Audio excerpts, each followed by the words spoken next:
A ver, hoy tenemos que hablar de uno de los más interesantes. ¿Llegaste a ver el video? Sí. ¿Qué te pareció? A un principio me molestó un poco el subtitulado, porque yo no sé inglés, o sé poco, entonces era algo irritante, porque tenía que estar traduciendo qué es, porque aparte no estaban hablando en inglés. Entonces y me desconcentraba un poco, y luego me pareció interesante por el tema de la estética que ellos manejan. Por ejemplo, me he dado cuenta que no hay apagones. O sea, era como de corrido, y aparte algo sorprendente era que el director estaba ahí en el escenario dirigiendo. Voy a ir la parte que yo puedo más o menos es lo que me pareció el video. Eso me pareció del director, súper curioso y algo que nunca había visto algo así. También más o menos de que tenía solo un color de luz, por ejemplo, de que todo era blanco, era como una película de blanco y negro, algo así. O los vestuarios también, que eran más me hacía reír un poco, como no entendía tanto lo que estaban hablando, era más ver qué es lo que estaba sucediendo ahí. Entonces también los actores como era también de los muertos, era como ¿cómo sería? Una representación, pero en versión muertos, algo así como medio zombies, era raro. Y el director rompía con ese esquema, porque el director era como la persona humana que estaría ahí, pero en cambio los actores eran como los muertos. Por lo tanto, había un equilibrio, se podría decir, entre el director con los actores, y también entre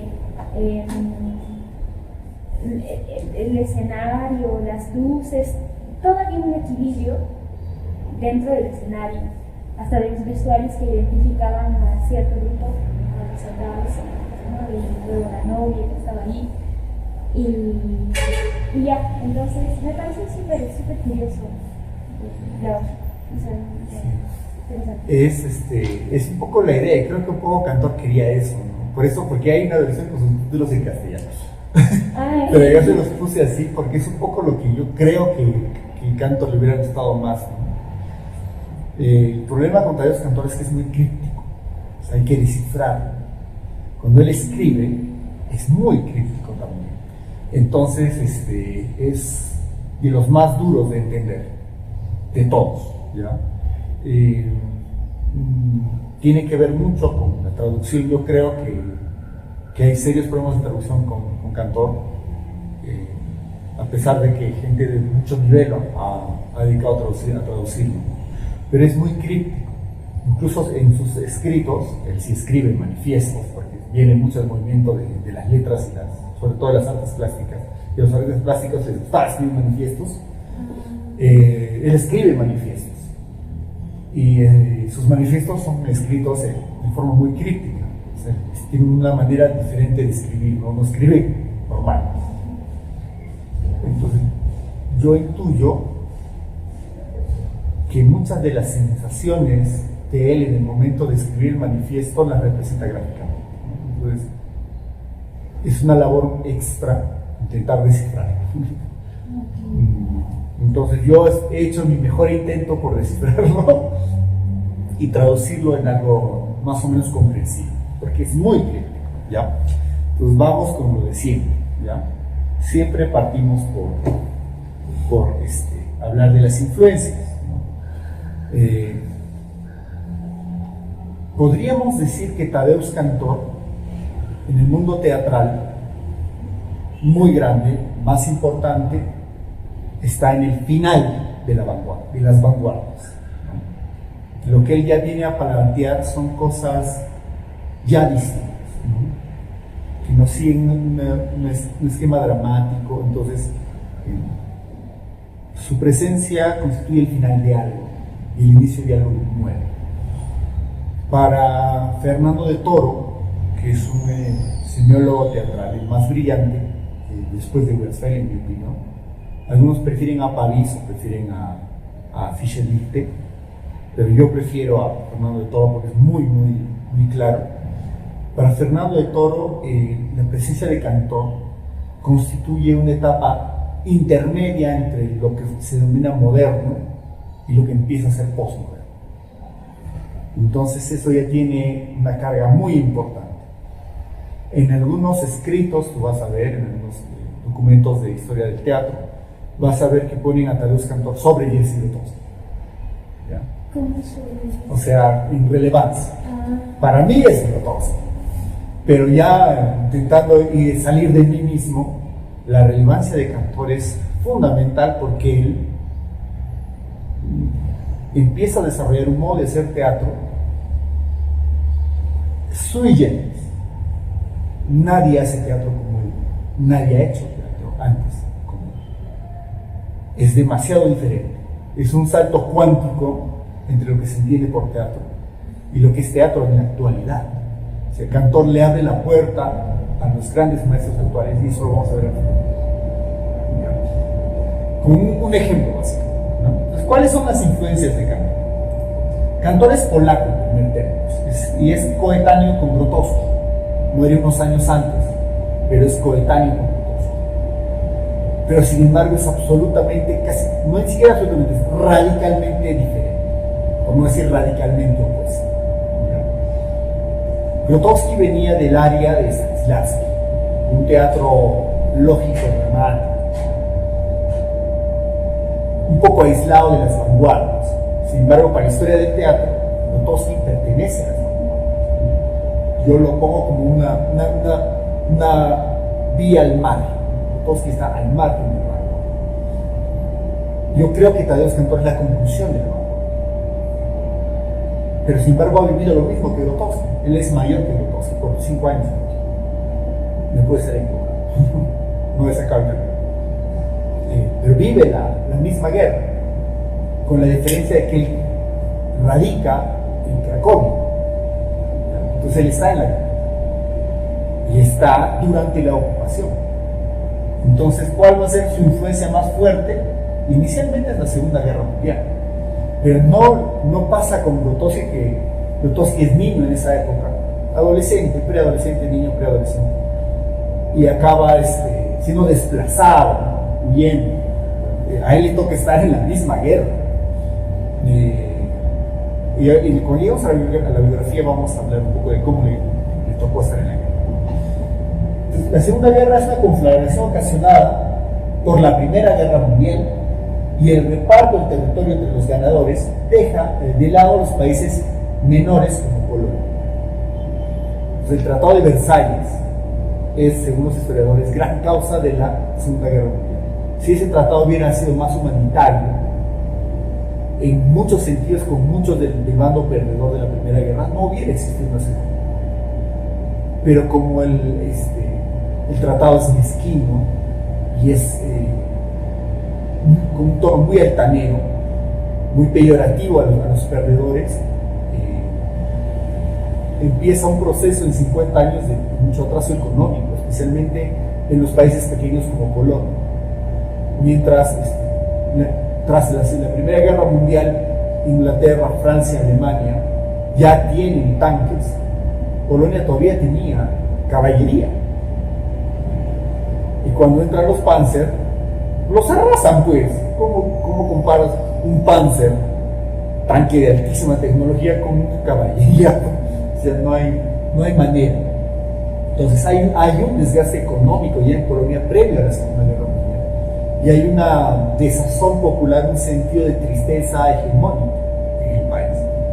No sé si hegemónica, pero que Kantor interpreta así, a través de los maestros de los que aprende, y que no influye demasiado. La relegación del desarrollo industrial de los países menores ante la Segunda Guerra Mundial y la ocupación nazi. Así quedó Varsovia, Cracovia, tras la Segunda Guerra. Es una ciudad fantástica. Y ahí vivía Tadeusz. Una ciudad fantasma, absolutamente destruida, tanto por los nazis como por los rusos. Acuérdate que Polonia es liberada por los rusos, que son los ganadores de la Segunda Guerra. No son muchos los estadounidenses. Los estadounidenses deciden no entrar se sabe muy bien por qué, pero se dice que es porque querían salvaguardar la vida de los soldados. Entonces decían, ya los rusos sí son más radicales, entonces que ellos liberen, ¿no? Porque el Stalin estaba dispuesto a esa deuda de sangre, mientras que Truman no. Eso es lo que dice, pero así quedó. Entonces básicamente Polonia pasa de la ocupación nazi a una influencia rusa muy comunista por el momento. Tadeusz Kantor es artista plástico, escritor. Entonces, su principal referente es el arte plástico. Todos los ismos. Pero ¿qué le gusta a Kantor? El constructivismo, el simbolismo, el expresionismo y el dadaísmo. Se dice, Denis Bablet, que es un gran teatrólogo y uno de los más importantes estudiosos de Tadeusz Kantor, con él en vida, le dice en una entrevista en francés al mismo Kantor de que su teatro es un teatro dadaísta. Kantor niega que sea así, pero sin embargo Bablet insiste en que ese modo de reestructurar la acción dramática hasta casi desaparecerla viene de los postulados dadaístas, ¿no? Por ejemplo, acá tenemos una ficha de Meyerhold. A Meyerhold se le tacha de constructivista, unos dicen que sí, otros dicen que no, pero es una ficha de un hombre medio. Constructivista, y se ve por qué. Construcción, ¿no? Esto es simbolista, es el beso de Kleist, ¿no? No, espérate, acá me güey bien. No es simbolista, sí, es simbolista, ¿no? El beso es simbolista. Esto dicen que es expresionista, pero no lo es. Pero lo he puesto porque esta es La noche estrellada de Van Gogh. ¿Ya? Y la he puesto porque es el único cuadro de Van Gogh que no es real, que es expresionista. Pero en realidad intenta ser más simbolista, pero le sale más expresionista. Y hay una anécdota bonita. Van Gogh vive con Paul Gauguin, el otro gran pintor, que es simbolista, expresionista también. Y en ese momento Gauguin había saltado del impresionismo al simbolismo, y insistía en que Van Gogh dé el salto, pero Van Gogh no quería. Y cuando se separan, para Van Gogh es como un divorcio, así muy triste, él le pinta este cuadro en homenaje, haciendo el intento que no quería hacer con él a su lado, que era intentar ser expresionista. Por eso me encanta este cuadro. Y tiene esa otra expresión, así que se entiende. Y esta es Dada.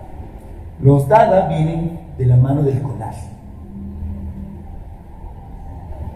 Y eso es un collage. ¿Ya? Entonces, es una resignificación de la misma palabra. Dada viene de las primeras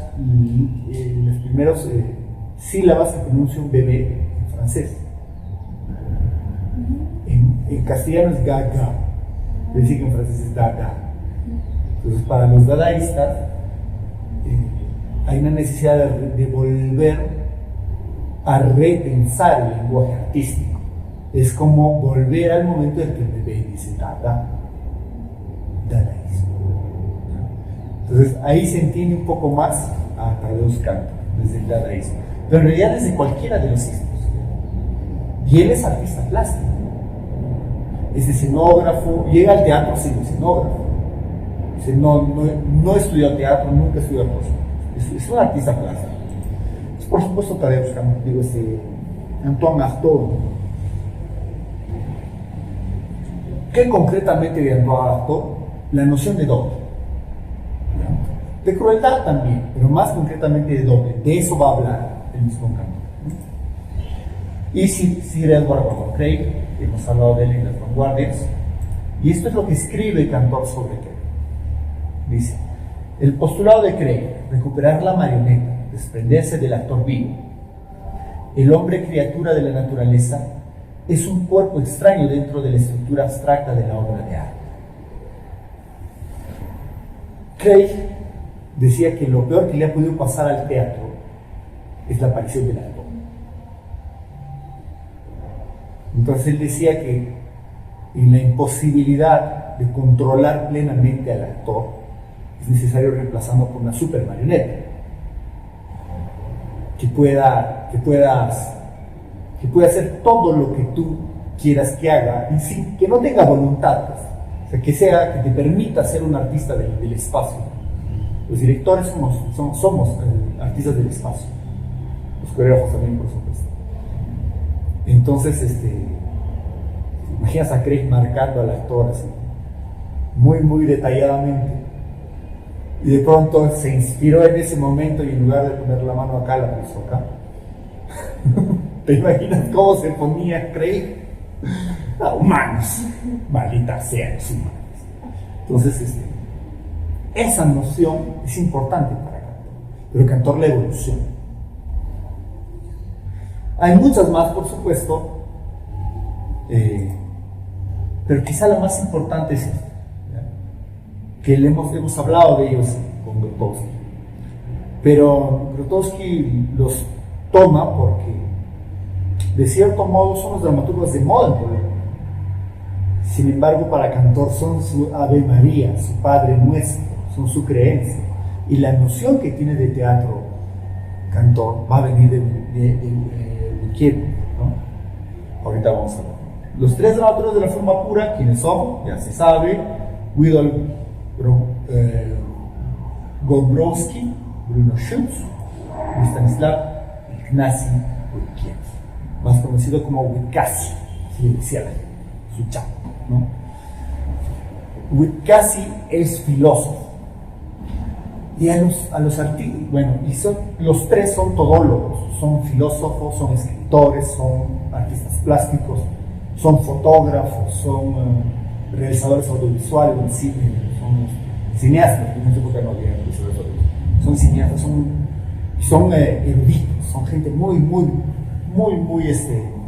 importante en el mundo del arte centroeuropeo, le dicen los españoles, ¿no? Porque Polonia está en el centro de Europa. Y desde Polonia, de la mano de Witkiewicz, cambian todo el arte europeo, occidental, ¿no? Entonces, dentro de todo lo que hace Witkiewicz, escribe un tratado de teatro. Y él habla de la forma pura. ¿Y de qué habla Witkiewicz cuando habla de la forma pura? Los elementos constitutivos del drama no deben implicar ninguna referencia al mundo real, o sea, contranaturalista hasta la pared. Indispensable a la acción solo puede tener sentido desde el punto de vista de la totalidad de la obra.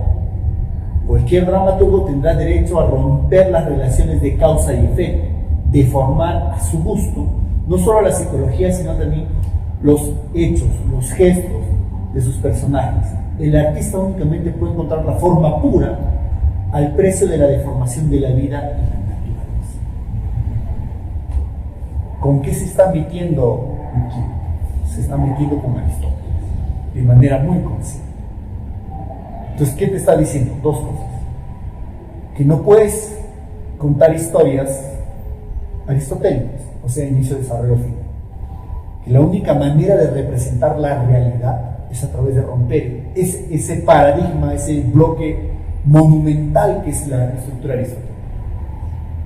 Nadie se había atrevido a cuestionar de esa manera Aristóteles. Nadie.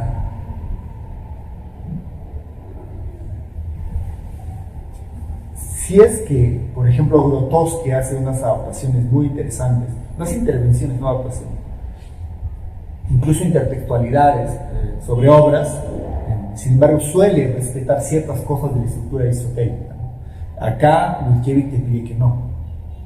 Pues la otra forma de evocar la realidad es a través de la deformación de la acción. Y ese tema de la deformación de la acción es lo que va a llevar al teatro de Tadeusz Kantor. ¿Se entiende? Entonces se dice más o menos esto. Witkiewicz, Schutz y Gombrowicz influencian a Cantor, y Cantor, ¿qué hace? Remodela el camino del paradigma de los creadores centroeuropeos. ¿Sí? Wojciech no era director, escribía. Entonces, la forma real de que, decía Wojciech, adquiere cierta realidad, cierta materialidad con Cantor. Sin embargo, Cantor no hace todo lo que Wojciech hubiera querido que hiciera. Es diferente. Ahorita vamos a entrar a eso, ¿no? Entonces, de ahí viene la idea de Cantor. Muy importante acá que es artista plástico. No es director, no es actor. Su formación escénica es haber sido tramoyista, haber sido pintor de escenografías. Recuerdo que todavía en ciertos teatros se hacían telones de fondo, ¿no? De ser escenógrafo. Y él tenía un maestro que cuyo nombre no recuerdo, que lo guía a eso, ¿no? O sea, acompañando a este maestro que se mete al teatro. ¿Ya? Su vida, voy a ir hablando mucho de su vida en el momento de desarrollar su teatro. Entonces acá hay como hitos, ¿no? Nace en 1915 en Bielpole, el nombre de la obra, que se llama Bielpole. Bielpole es una referencia a su ciudad natal. Lo que antes era el Imperio Austrohúngaro, tras la Primera Guerra, hace una división y termina siendo Polonia. Nació en una familia católica.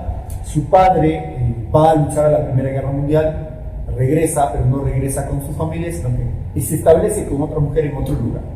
Entonces es la historia de... Sí. Oye, vale. Ok. Ahora lo entiendes, ¿no? Sí, ya. Y es lo mismo que le pasa a los dos, que los dos les pasa lo mismo con el papá. Ya, Tadeusz se gradúa en 1939 de la Academia de Bellas Artes de Cracovia. Acá empieza la Primera Guerra Mundial y ahí empieza la ocupación nazi, justamente, porque empieza la Primera Guerra Mundial en 1939 con la invasión de los alemanes. Ahí empieza la Primera Guerra. El año que se gradúa Cantor, el premio es la Segunda Guerra, es el inicio de las conflagraciones. De 1942 a 1944, durante la guerra, durante la ocupación nazi de Polonia, fundó el Teatro Independiente y ejerció como profesor de la Academia de Bellas Artes, así como director de teatro experimental en Cracovia. Esta es una obra de arte de Cantor. Eso es. Sí, es una pintura de él. Los personajes, bueno, los actores se parecen, ¿no? Si eran pálidos. Sí. Ahora vas a entender por qué. Y no es en toda la obra de Cantor. Sí, es una etapa de la obra de Cantor.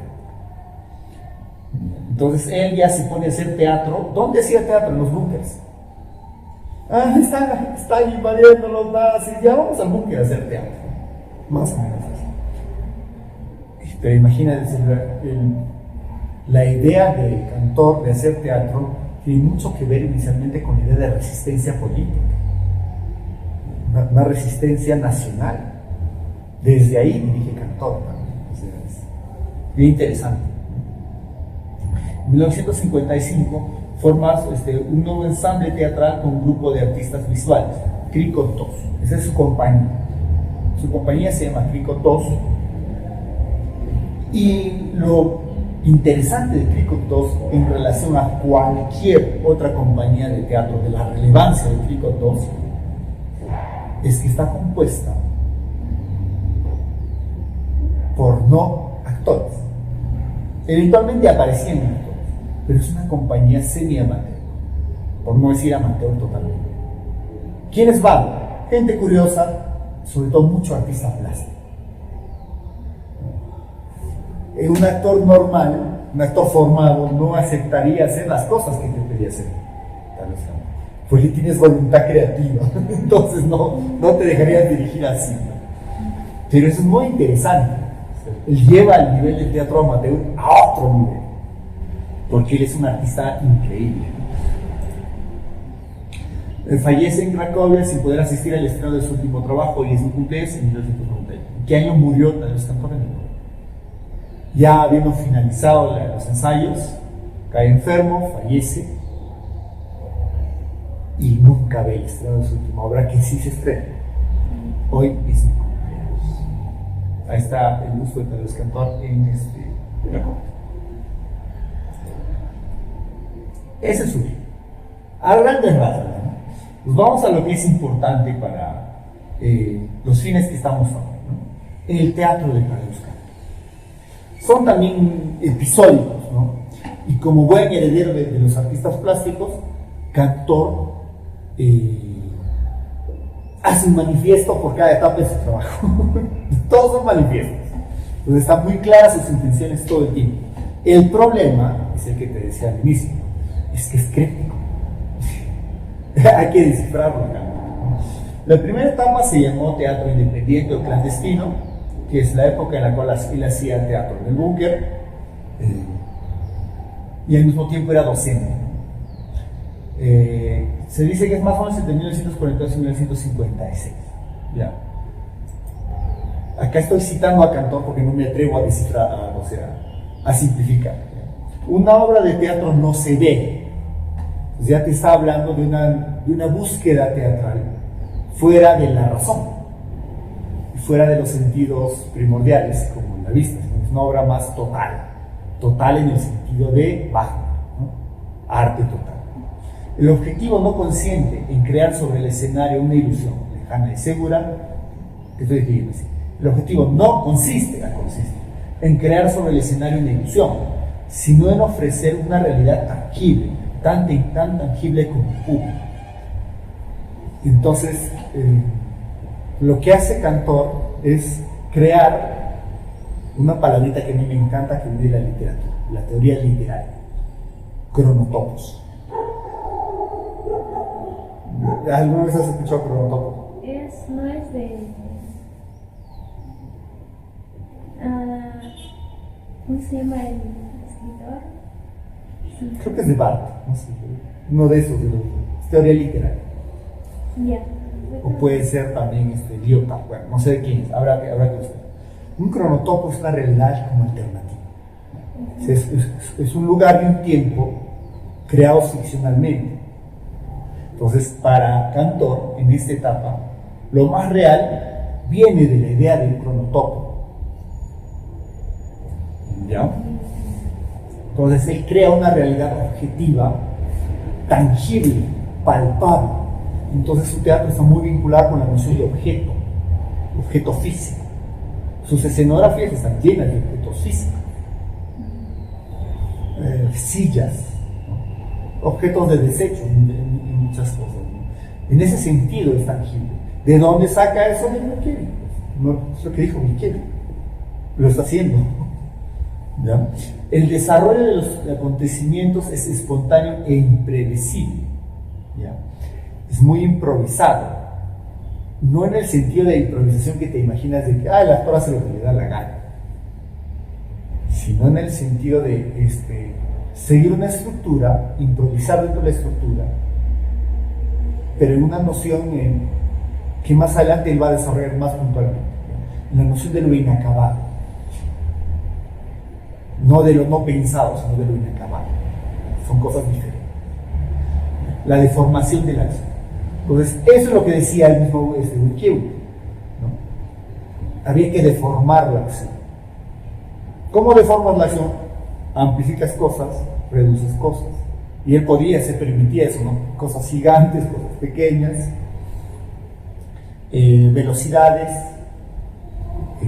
silencios, pues deforma la acción. Y eso en particular le va a dar mucha materia a lo que hoy llamamos teatro postdramático, ¿no? ¿Qué obras son de esta etapa? El retorno de Ulises, de Wyspiański, Bayardina, de Slowacki, que es estos dos son dramaturgos del romanticismo polaco, ¿no? Y La sepia de Wojciech, ¿no? El maestro Wojciech. Casi todo el manifiesto de esta etapa discurre en función al retorno de Ulises. Entonces él crea un cronotopo, pero se da cuenta de que es interesante jugar con la noción de realidad. Entonces él dice, la realidad en el teatro solo es se vuelve real realmente, para la redundancia, cuando interviene la realidad. ¿Ya? Chino mandarín. te lo explico cómo lo dirige Cantor y lo vas a entender. Entonces, él tiene toda la deformación de la acción en todo el inicio e incluso el punto de ataque de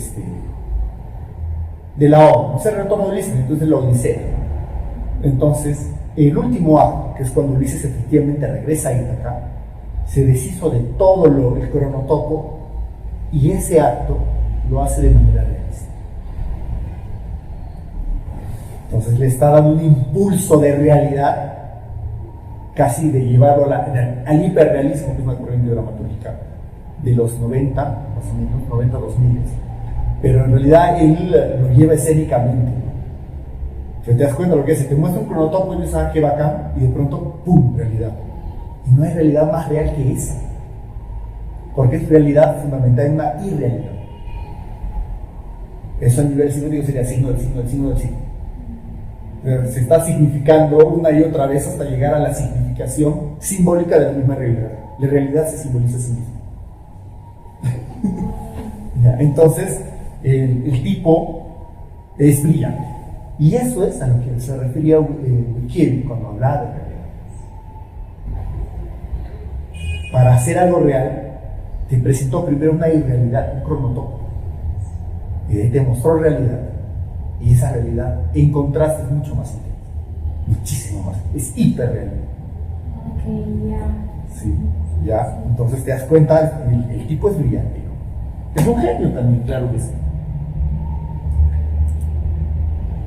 Luego, teatro informal. Ya. En esta etapa sigue previo al Crítotos, ¿no? Hace referencia a informal, es decir, sin forma, un teatro inacabado, ¿ya? Un teatro de materialidad. Pues ahora sí ya lo lleva muy en concreto. Sus obras, en concreto esta de acá, la pequeña finca de Virgilio. Ahí está la foto de la pequeña finca. Si te das cuenta, es mucho objeto en el escenario. Aquí empieza a jugar con esa idea de estar dentro del escenario. La presencia de Cantor en el escenario tiene esa función de dar la impresión de que no está terminado, de que está inacabado. Que no quiere decir que improvisar, no tiene nada que ver con improvisar. La obra está hiper ensayada, pero él quiere dar tanto a los artistas, a los actores, como al espectador la idea de que puede ser cambiado, de que siempre hay algo, un hilo al aire, y en ese hilo al aire hay algo mucho más profundo que tú puedes interpretar. Y ese es el medio de las artes plásticas también. Cuando te muestran una mancha, tú no entiendes nada, entonces te das a la tarea de interpretar, y eso es lo que busca el autor.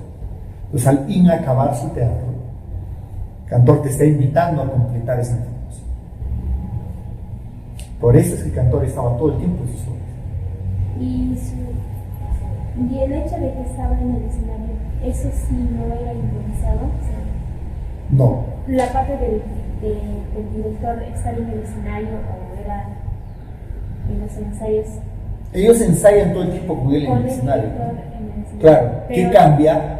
Eso sí hay un cierto grado de improvisación, pero no es improvisación, porque si hablamos de improvisación se va a entender otra cosa. Pero por eso, en lugar de hablar de improvisación, prefiero decir inacabado, incompleto, si quieres decir, pero es inacabado. Es muy diferente. Porque si yo digo improvisación, se va a entender como que hacían cosas al azar, ¿no? En el marco de la historia jugaban con un juego de impro, pero no. Ellos ensayaban muchísimo. Los actores. Claro, el actor también. Pero la presencia del director dentro del escenario. Estaba ahí todo el tiempo desde que ensayaban. Esa es la normal para ellos. Pero ¿qué hacía él? O sea, ¿qué cambiaba Cantor? La velocidad, la intensidad básica. Por ejemplo, se le acercaba, hay una parte, se le acerca, le habla al actor al oído, luego y vuelve a comenzar la acción, ¿no? Y de pronto empieza a actuar en otra velocidad, pero en realidad hasta cierto punto eso mismo estaba ensayado. Ok. Pero no estaba ensayado, o sea, estaba pero no estaba. Entonces te das cuenta que no es improvisar, es un arte incompleto. ¿Y por qué hago énfasis en esto? Voy a quemar, voy a funar a la gente, ¿no? Tenemos una compañera que ha hecho una versión arqueológica de Cantón, ¿no? De la clase muerta. Sí. Y cuando termina la obra, en este mismo espacio en el que estamos en este momento, ella dice que Tadeusz Kantor improvisaba. No, nunca, jamás. Tadeusz Kantor ensayaba en demasía, pero había una idea de incompletitud, de algo vacío, dejaba un vacío ahí, que en algún momento llenaba. ¿Eso es improvisar? Es arte incompleto, que sí es bien interesante, ¿ya? En esta época dirige la pequeña finca de... Luego se va al teatro cero o teatro autónomo. Si te das cuenta, va desarrollando una sola idea. Parte de la idea de Witkiewicz, y la idea de Witkiewicz le va agregando cosas, capas, descubrimientos. Entonces el siguiente descubrimiento se llamó teatro cero. Acá también he preferido citarlo para no interpretarlo. Así escribe Kantor, es como un poema. Esto no es, así no lo ha puesto el software para encajarlo, así está escrito. Incluso hay subrayados que no he podido hacer porque el software no me deja. Pero teatro autónomo y realidad independiente están en negrita, entonces. Y eso habría que respetar. Denomino teatro autónomo aquel teatro que no es un mero aparato de reproducción, es decir, que no se limita a una interpretación escénica de un texto literario, sino que dispone de su propia realidad independiente. Ya está tomando como bandera esta creación del cronotopo, de una realidad paralela, diferente. Y al mismo tiempo está tomando la noción de Antoine Artaud, que también era de Witkiewicz, que de Schott y de Grabowski también, Grabowski,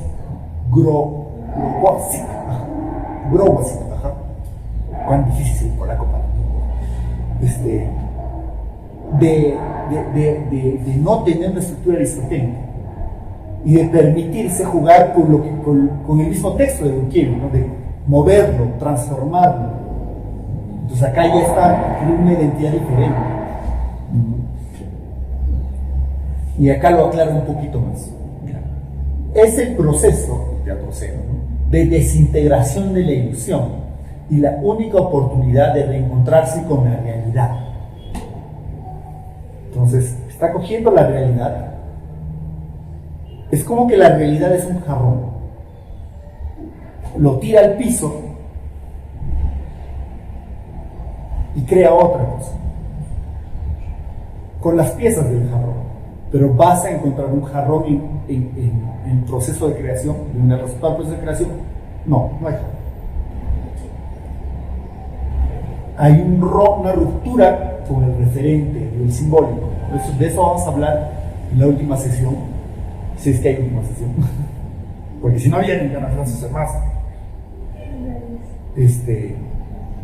Pero hay una ruptura con un referente real. Entonces te está distanciando de la realidad. ¿Para qué? Para que veas lo real.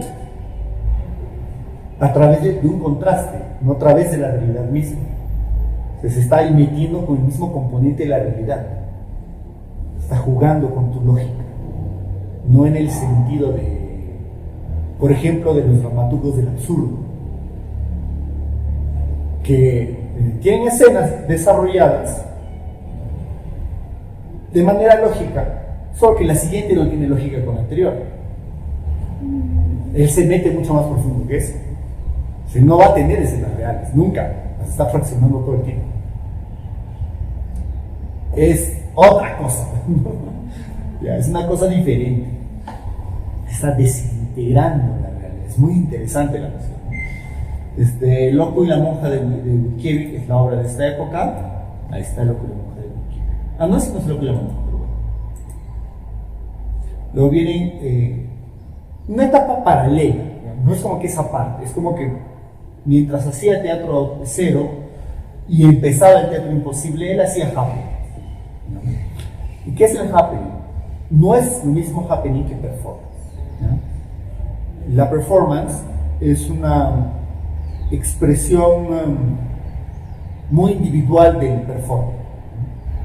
En cambio, en el happening hay una complicidad con el espectador. ¿Ya? Esa es una diferencia fuerte. ¿Qué pasó? ¿Por qué no procedimos? Ahorita le alcanza. Ya. Happening, empieza a hacer happenings en 1965. ¿No? ¿Cómo se llaman estos happenings? Se llaman cricotajes. De cricotos. Y esto viene de la cricoteca. ¿Sí? La base documental de la obra de Tadeusz Kantor se llama cricoteca. Es un museo que está en Cracovia. Que puedes visitar si existe. Como es a Cracovia, puedes visitar la cricoteca. Solo que no se entiende ni carajo por esta titulada. Cricotaje es un tipo de actuación que surge de la experiencia de teatro crítico, el método de actuación inventado y practicado en ese momento, en este teatro. El nombre cricotaje fue utilizado por él por primera vez con un título en un acontecimiento organizado en 1966. O sea, su primer cricotaje se llamó cricotaje. Pero es más que esto, digamos. ¿Por qué nace esto en la mente de Kantor? Como ya es conocido, por lo menos en Polonia y alrededores, todavía no mundialmente, hay muchos actores de teatro, mucha gente curiosa que quiere trabajar con Kantor. Entonces él abre como sus talleres, pero sus talleres no son talleres, son un pequeño laboratorio de experimentación cuyo resultado de los ejercicios son los cricotajes. Para él no tenía sentido que les hablara, porque es muy crítico también. Él solo se entiende a sí mismo. La única manera en la que él lograba que entendieran de qué iba él era a través de experimentar cosas que él pensaba. Y eso se llamaban cricotajes. Son como los resultados de los talleres de Kantor. O el mismo taller, ni siquiera el resultado, el mismo taller de Kantor en los cricotajes. Mira, así estas locuras de Kantor. En un café todos se ponen a jugar con espuma de afeitar y acaban tirándose, ¿no? Y al mismo tiempo acá están así envolviendo gente. ¿Y los alrededores son público?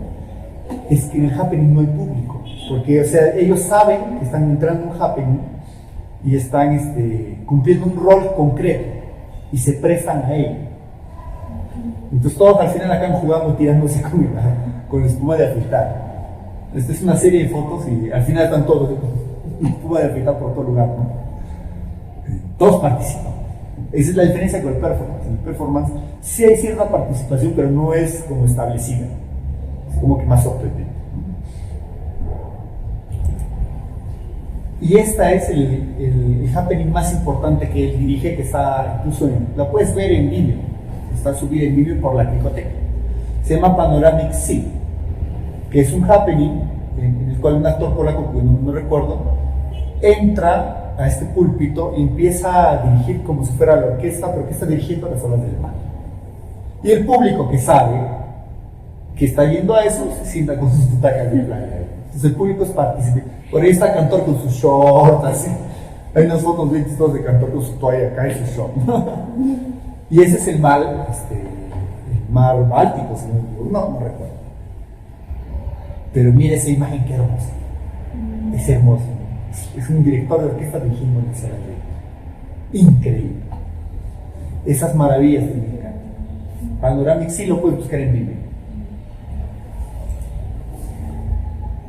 Pues luego viene el teatro imposible. Ya estamos llegando a un Kantor muy maduro.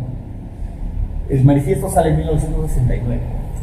Nuevamente no me voy a atrever a cambiar sus palabras, entonces lo cito. Tenemos que arriesgar, elegir buscar métodos nuevos, desconocidos e imposibles, surgidos de la idea nueva y fundamental que el arte es ante todo arte. ¿Y de dónde viene eso? ¿Ya? Entonces él está pensando mucho en la utilidad del arte. Muchísimo. ¿Para qué sirve el arte? Entonces él va a llegar a la conclusión de que es inútil. Y en su inutilidad radica su belleza y su funcionalidad. O sea, te está invitando a pensar en un arte muy profundo, ¿no? Cuya inutilidad es útil. Sin embargo, él ve las compañías internacionales, ve los festivales, ve cómo funciona el mundo del teatro y ve que no, que es más bien muy utilitario el sistema, ¿no? Solamente que él no es comunista, entonces no lo ve ese sistema. Entonces él va a defender la inutilidad del arte. El arte por el arte mismo. Pues la única manera de defender eso, de decir el arte es ante todo arte y nada más, no es educación, no es un producto, es arte. Se sabe que sería bueno enseñarles a los niños del Ministerio de Cultura, el arte es arte, no tiene por qué ser necesariamente educativo, no tiene por qué, el arte es arte, punto. Entonces va a empezar a visitar técnicamente cosas muy difíciles de conseguir, imposibles. Pues el arte se vuelve imposible, se vuelve irrealizable. Y en el transcurso de esa para no invertirme palabras, en el transcurso de intentar hacerlo real, un nuevo teatro sale. Recuérdate que es acumulativo. Entonces, desde Reykjavik hasta ahorita sigue agregando capas. Pero le ha agregado un nivel de dificultad. De esta época es la gallina de agua, otras de Reykjavik, y acá hay una hermosa imagen de los personajes de la gallina de agua. En esta época, estos géneros son muy importantes. En todas las obras salen los géneros. Bueno, me olvidé de hablar de una cosa, pero ya al final te la cuento. Y vamos a la parte importante que es la herencia de Tadeusz Kantor, que se llama Teatro de la Muerte, que es el último componente del teatro. En realidad la parte estética, la parte poética ya la ha desarrollado. Lo único que está haciendo es profundizar su poética y especializarla. En este caso ya va a hablar de la nación del actor. ¿Ya? Y acá es donde entra Gordon Craig, ¿no? Acá sí es mi interpretación. Mi interpretación puede ser errónea, pero es lo que yo interpreto. Reitero, Tadeusz Kantor es muy crítico. Entonces es lo que yo interpreto. Quizás si tú lo leyeras, interpretarías otra cosa. De la super marioneta de Craig al actor marioneta. Entonces, esa es como una primera etapa de su trabajo. ¿Ya? Coge a Craig y dice, ya, pero no me interesa mucho que sea una marioneta mi actor. Me interesa que también cree, a cierto sentido, porque no crea el actor de Kantor. Del actor marioneta al actor maniquí, su doble. ¿Ya? Y luego vamos con esta cita que es hermosa, y que es la definición del teatro del amor. Hay que leer varias veces los textos para llegar a esa conclusión. Pero es lo siguiente. Entonces él dice, reflexiona sobre lo que dice Craig, ¿no? Dice, a ver, si yo tuviera autómatas en lugar de actores, ¿cómo sería el teatro? ¿Harían lo que yo los programo para hacer? Claro que sí. Pero hay cierto rasgo de vitalidad que solo un humano puede dar. Entonces yo no puedo quedarme únicamente con una idea de marioneta inerte. Necesito cierto grado de vida, de autonomía. Entonces es un actor marioneta. En esta etapa, él trabaja una teoría de las envolturas. Entonces, ¿cómo vuelves una persona, un objeto? Lo envuelves y pones envolturas. Entonces, en esta época hay personajes muy bonitos, puedes encontrar las ilustraciones en el internet, de cómo los envuelve. Les pone moños, los envuelve, pues, cajas, los vuelve objetos a los actores, los vuelve un actor marioneta. Como a quienes los envuelven. A los actores. Están envueltos. ¿Viste la foto del tricotaje? ¿No? Los están envolviendo, están volviendo al ser humano un objeto. Esa es la idea. Pero en esta etapa de su trabajo se da cuenta que Mickiewicz estaba equivocado. Que el objeto no puede representar la realidad plenamente. Y ahí empieza a pensar de la siguiente manera: ¿qué es aquello que tiene forma humana pero que no tiene vida?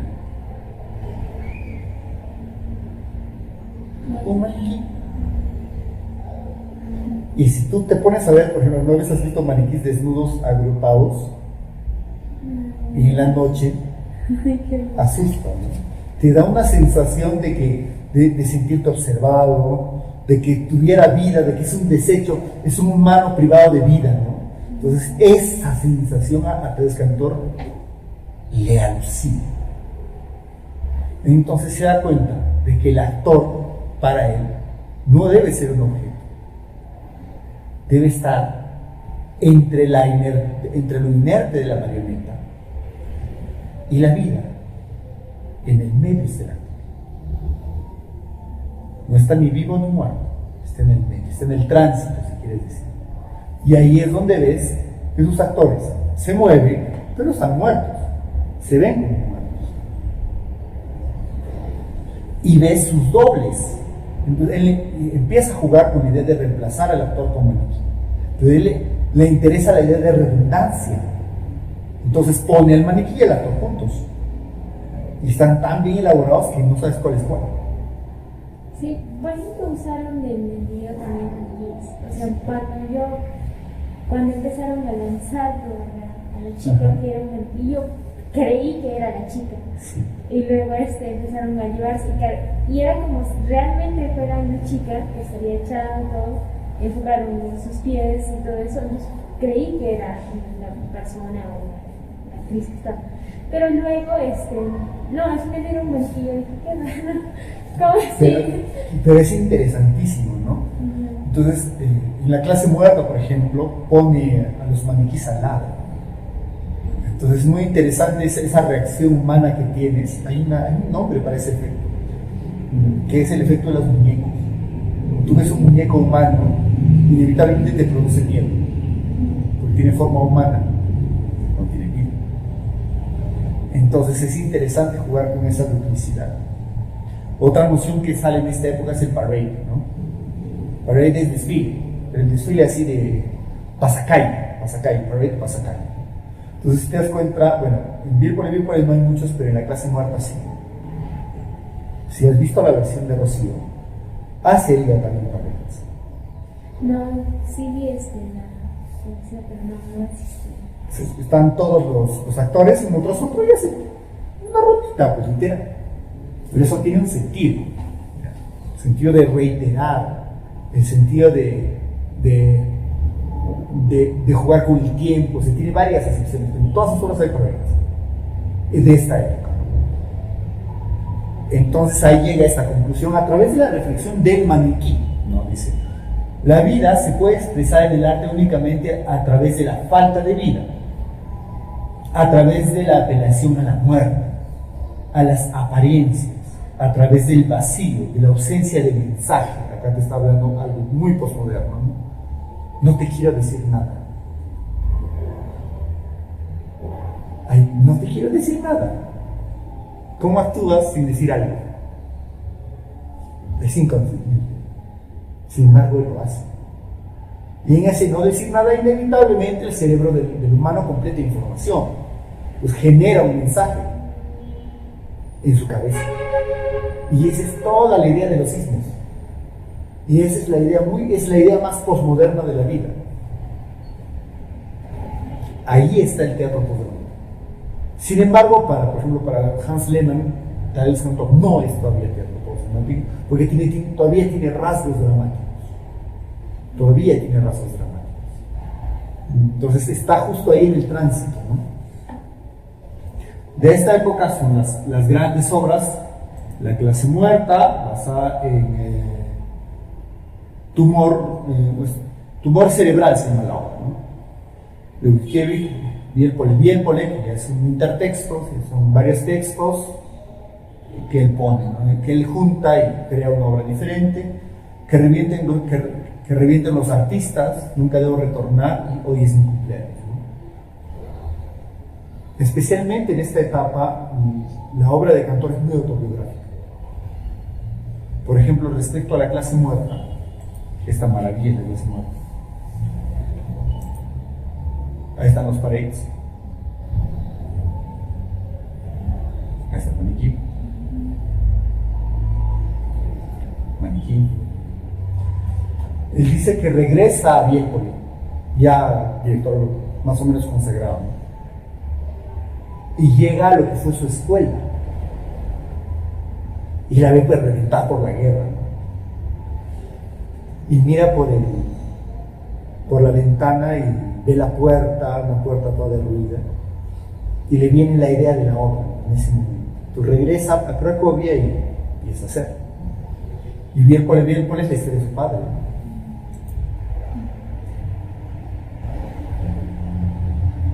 Y hay una imagen de Bielpole donde se están tomando una foto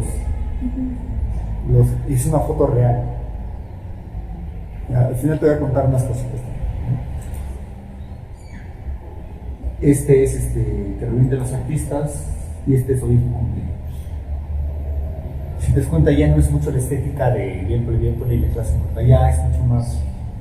O sea, ya no hay tanto color putrefacto. Sí, eso justamente era. Creo que la obra anterior era medio crudo, alguna sensación de dureza, de frío, pero de cierto modo como algo sucio, algo así.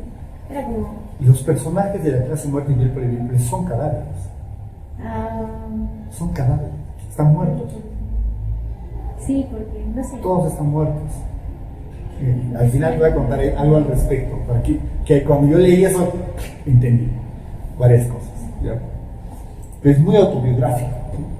Ni al punto de llamar su última obra hoy es mi cumpleaños, está celebrando su propia vida. Y ese es Tadeusz Kantor. Entonces, Tadeusz Kantor escribía los guiones, ¿ya? Y los guiones muy detallados de la obra. Y lo que es increíble es que le pone texto a todo, pero pone la acotación. Estas palabras son parte de la obra, sin embargo nunca nadie las va a decir. Por ejemplo, en Bielpole, cuando construyen físicamente la fotografía, él describe la forma de la fotografía. Esa es la fotografía del batallón, pone, ¿no? La fecha, no sé, cada cuarto, 1918. Batallón tal. El de la izquierda, la primera fila, el primero a la izquierda, ese es el batallón. Pero eso nadie lo dice. ¿Ya? Y él coge los textos de Butkiewicz y los mutila. Coge escenas, textos, pero no los dice, los fonetiza. Has escuchado la gente ya. Si no me equivoco, este personaje Solamente. ya. Se está enfocando, o sea, es el texto de Butkiewicz, pero le ha quitado, se ha quedado solo con el sonido. Y la otra casa. Sí, parecían zombies. El sonido. Pero es que le interesa la sonoridad. O sea, no le interesa que diga nada. Que te diga nada, que entiendas nada. ¿Ya? Entonces es una patada al cerebro, pero olímpica. Yo me imagino que haber visto esto, si no me equivoco, he estado 3 veces en Argentina, he estado 2 veces, o una, en el Iberoamericano de Bogotá. Entonces, ha estado por acá, cara. En esa época era niño, me hubiera gustado verlo. Yo era niño, en los 90, los 80, los 90. 93 creo que estuve en el Iberoamericano de Bogotá, con la clase muerta. Y dice que la gente salió alucinada.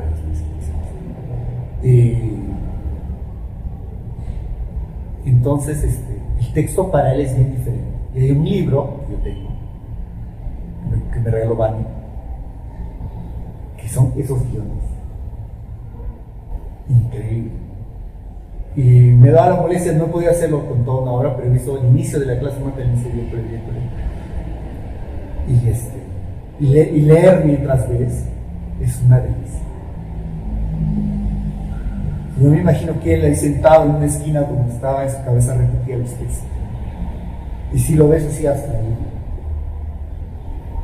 Y yo me imagino que él repetía los textos. Y seguramente alguien se adelantaba. No terminé sin el texto. No, otra vez. Ya, ahora sí, sigue. Porque eso se ve que lo hace, ¿no? Y es un teatro muy diferente. A mí yo me considero muy grotowskiano, ¿no? Entre comillas grotowskiano porque no existen grotowskianos, porque Grotowski no creía que existieran grotowskianos, ¿no? Pero sí me gusta mucho la manera de entender el arte de Grotowski, la idea de arte como vehículo, porque siento que me ha ayudado a ser quien soy, ¿no? Ha sido una pieza clave, en un momento clave de mi vida que me ha ayudado a completar mi personalidad, mi idea de la vida, ¿no? Pero Cantor artísticamente es muy avasallador, ¿no? Y te comentaba en la anterior clase de que yo incluso lo he imitado, ¿no? Pero de otra manera. Yo no imito así, ¿no? Yo cogía, en ese momento me llegó un artículo que Hugo Salazar escribió sobre Cantor, y hablaba mucho sobre la repetición, la falta de estructura. Yo jugaba con eso, y eso fue algo riquísimo en mi vida escénica, atreverme a jugar con eso, y me atrevo todavía, ¿no? Las 2 horas anteriores a Julie, Angelus y de medianoche son así, especialmente de medianoche, ¿no? De medianoche son 3 historias de 3 mujeres en relación a la maternidad. Más que a la maternidad, pues como esto parece Angelus 2, ¿no? Pero no es Angelus 2, porque Angelus hablaba sobre la concepción, pero Julie hablaba sobre el rol de madre soltera, y es una obra que yo hice en homenaje a mi hermana, que en una época de su vida fue madre soltera, ahora en ese caso otra vez, y a mi madre, que de cierto modo fue madre soltera también, a pesar que mi papá siempre estuvo presente, pero no vivía con nosotros, entonces era como algo que yo quería contar sobre mi vida también. Entonces era la historia de 3 mujeres en relación a la vida de Yasodhara, que era la esposa de Buda. ¿Tú sabías que Yasodhara era la esposa de Buda? No. Siddhartha Gautama Buda. Nadie la conoce. El Buda es el famoso, pero la pobre Yasodhara, ¿quién la pela? Y es una historia muy trágica, ¿no? Pues Buda ya estaba casado y tenía su hijo que se llamaba Rajun. Y el hombre se va. No, pero yo quiero la iluminación. ¿Y tu familia, huevón? No me interesa. Yo voy a ser el iluminado. Y se va, ¿no? Y yo vi me llegó a mi mente el nombre de Yasodhara, y una película muy buena, muy erótica también, altamente recomendada, que se llama Samsara, que es más o menos una reimaginación de la vida de Buda, ¿no? Más contemporaneizada. Y es un monje que empieza a sentir mucho deseo sexual, entonces como que decide apartarse. Y dentro del mundo de los monjes es el más devoto, pero por estos deseos sexuales que no puede controlarse, en un momento se aparta tanto que tiene su familia, tiene su hijo, Rajusa, y es feliz. Y en un momento, cuando se fallece su maestro, le manda una carta. Te estoy poniendo la película así. En la carta le dice que regrese, que si bien era necesaria para su iluminación, que ella ha vivido eso que ha vivido como lo vivió el mismo Buda. Entonces, ya que lo has vivido, es momento que regreses. Y se va sin decir nada. Y está llegando al templo, y en el templo le espera a su mujer. Y le dice: ¿tú sabes quién es Yasodhara? y esposa de tu marido. Yo soy la ciudad. Discúlpame, vamos a la casa. No sé qué estaba pensando. No, vete. Porque esta idea que tienes de regresar al templo nunca te va a abandonar y nunca más me vas a volver a amar. Prefiero quedar. Esa escena a mí se me quedó. Y después intertexto. Gracias a Cantor aprendí sobre intertexto. De ahí estaba viendo un desmontaje de Yashkani en 2019 y me hizo acordar a mi hermana, concretamente a cómo sufría mi hermana embarazada, porque cuando nació el bebé se dio cuenta que toda la familia apoyaba y se sentía ella muy protegida, pero en los primeros meses de gestación ella no le había dicho a nadie, sufría en silencio, porque sufría. Entonces yo me puse a llorar, recuerdo, en pleno desmontaje, y me acordé de esa escena. Y decía, ya Sodar. El próximo proyecto es ya Sodar. Y es la historia de tres mujeres que siguen la historia de Yasodora, pero están intertextuadas con testimonios que las actrices recopilaban de madres solteras que conocí, amigas, hermanas. Y lo que hice yo no fue contar las historias, sino partir las historias en tres puntos de vista: punto de vista de madre, de hija y de padre. Entonces, las historias tenían forma aristotélica, yo las partí. Entonces, empezaban en el medio, en las partes del medio era el final, entonces era como fraccionado. Al público le encantó, a otro público no le gustó mucho, pues no les gusta completar las ideas. Pero esa es la relevancia de Cantor. Esa es la relevancia de Cantor. Y eso es muy postdramático. Y ese es el impacto de Cantor. Es enorme ese impacto, pero el más importante es en el mundo del teatro de los objetos, los títeres. Esta es una compañía argentina que hace títeres para adultos. Mira los títeres, son recontra creepy. Es muy Cantor, ¿no? Se dice que esta compañía se funda después de la tercera visita de Cantor a Buenos Aires. Y todavía tienen esta onda, y si te das cuenta están dobles, o sea, está todo lo que es Cantor, ¿no? Inevitablemente lo que después se llama teatro postdramático, y esta es una obra de Societas Rafael Osancio y de Romeo Castellucci en la dirección. ¿Te acuerdas que hablamos de que había una actriz con alopecia? Y esta es la actriz con alopecia, te das cuenta, no tiene que estar enano, se trabaja mucho con eso, ¿no? Y es muy visual. Entonces Cantor le abre la puerta al teatro programático. Y va a llegar Heiner Müller, va a patear la puerta que empezó a abrir Cantor y aparece esto que se llama teatro programático. Preguntas. No quiero hablar mucho de teatro programático, me gustaría hablar. Es que iba a preguntar. Pero pregunta. No, es que iba a preguntar sobre el teatro. Un poquito para conocer lo que es. A ver, el teatro postdramático es un término acuñado por Hans Thies Lehmann, y es una investigación longitudinal, muy científica, de la estética teatral, desde 1970 hasta más o menos el año 2000. Es una investigación que hace. Se da cuenta que a partir de los 70, Cantor está por ahí, Cantor es por 80, con la aparición de los dramaturgos del absurdo, de Genet, especialmente Samuel Beckett, algo cambia en el teatro. Ya no es una vanguardia, ya no es modernista, es diferente.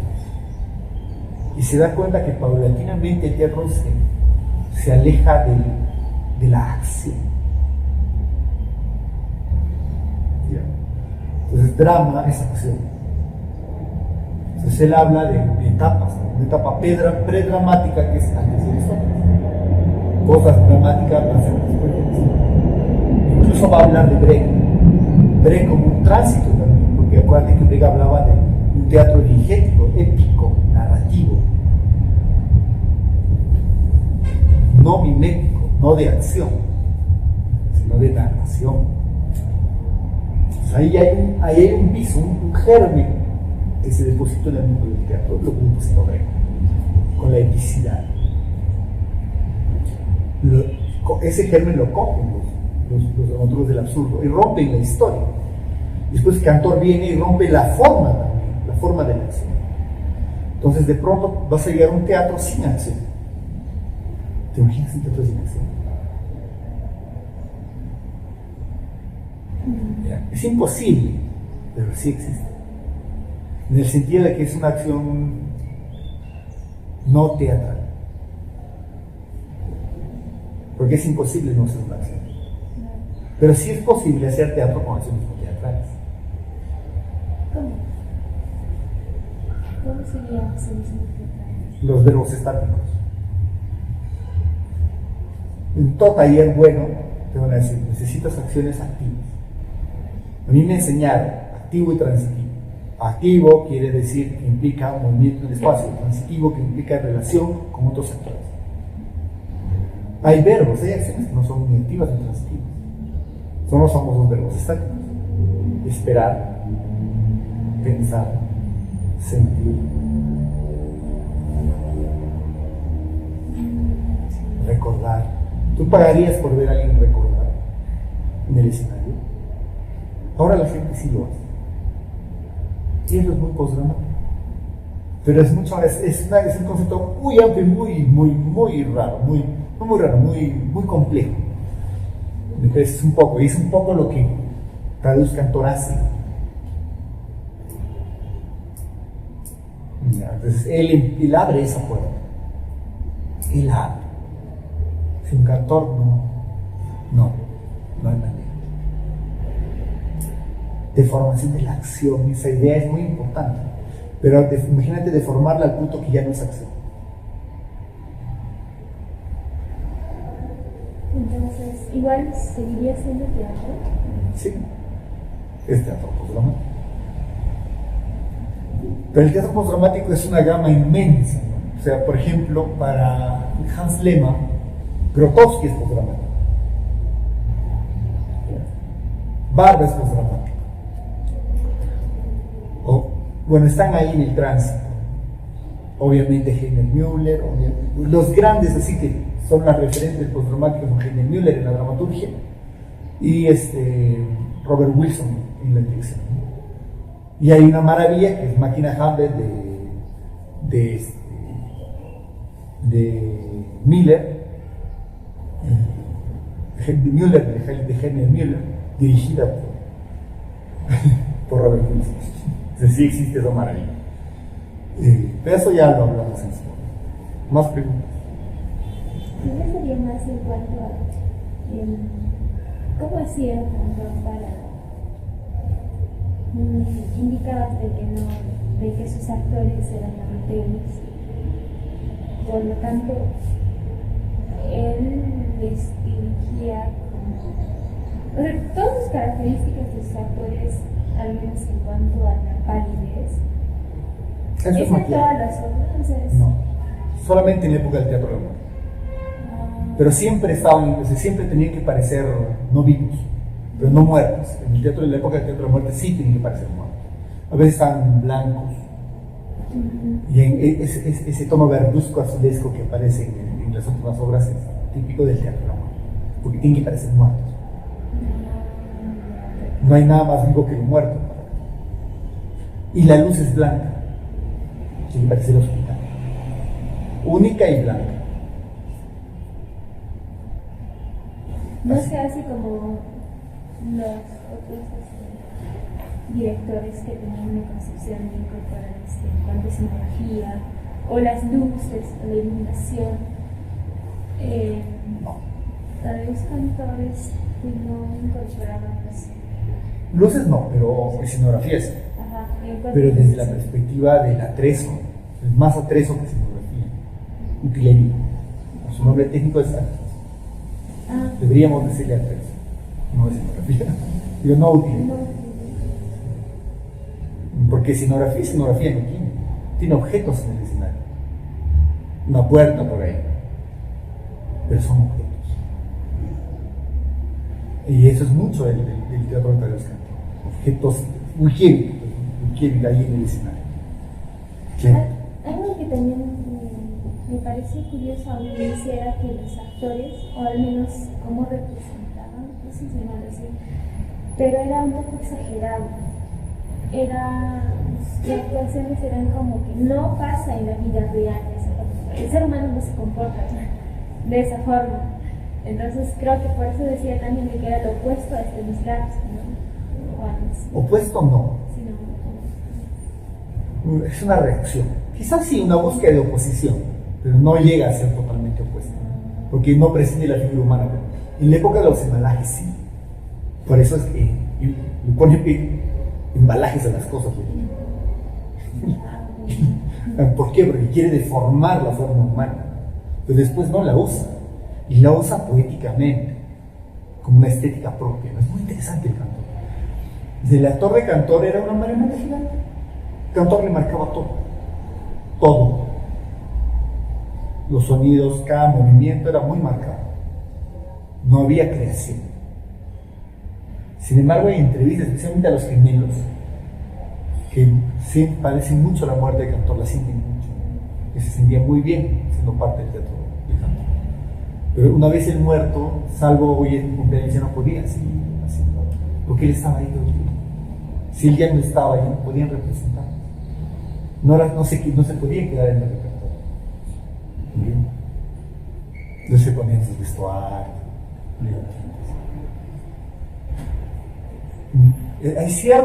Hablan de cierta experiencia liberadora en no tener voluntad, en dejarse guiar. Y eso es interesante, ¿no? Es mucho lo que viven los actores que trabajan con Robert Wilson en la actualidad. Robert Wilson pinta todo, le hace storyboard a todo y te hace ya, en este momento tienes que hacer esto, caminar 3 pasos, marca mucho. Eso es para eso. Imagino que esa preparación o las marcaciones deben demorar tiempo si es marcaciones así. Sí, en el sentido pero es mucho menos que la vía creativa. ¿Así no sería más? No. Porque cuando tu actor crea, tienes que hacerlo empatar su creación la tienes que hacer empatar en el conjunto de la creación de la obra. Y eso demora tiempo. Trabajar con las voluntades, con los estilos de trabajo, es bien agotador y demanda mucho tiempo. En cambio, él no le lleva con eso, marcamos, ¿no? Y de ahí repetí hasta que salga perfecto. Es mucho más fácil. Pero para que él marque también habrá... Claro, pero es mucho más en el trabajo de él, Claro. igual que Robert Wilson. Robert Wilson dice que trabaja mucho y dibuja todo tiene storyboard. Entonces él llega con su storyboard y empieza. Y es armar piecitas. ¿Eso cuánto te demora? ¿Un mes? 2.